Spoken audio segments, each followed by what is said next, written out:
Ayan, tapos na po yung installation ko.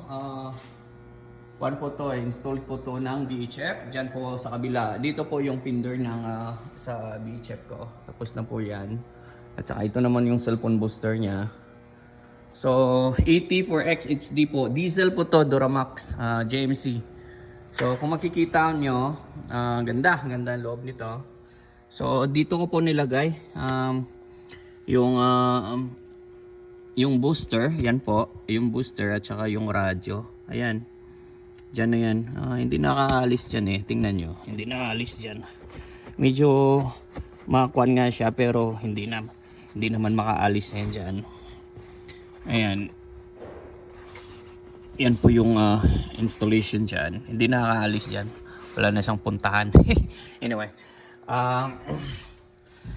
At kung makikita mo naman, ito naman yung radyo niya sa loob. Ayun oh. Ganda. Ayan. Ayan po yung radyo ulit. At alam nyo ba ang nito? Install nito is mayroon sang Starlink. Ayan. Dyan po nilagay yung Starlink. So, kung makikita nyo, yan. Yung Starlink na yan. Ayan.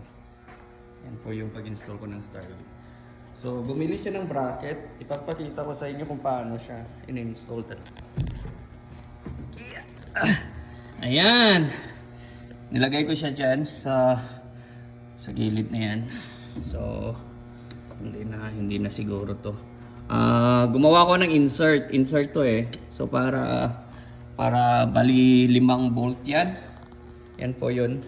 Nilagay na lang din ng rubber dyan oh. Baka kasi magasgas tong napakaganda eh. Yan po yung Starlink na installation. So, hanggang baba yan. Hanggang sa loob. So, ayan.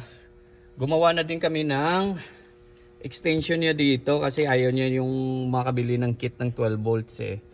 Para dyan. So, ginamit niya yung power ng sasakyan.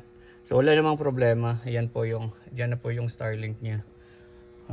Naka-install po yan. Malinis po yan. Wala pa tayong butas dyan. Okay? Yan lang po.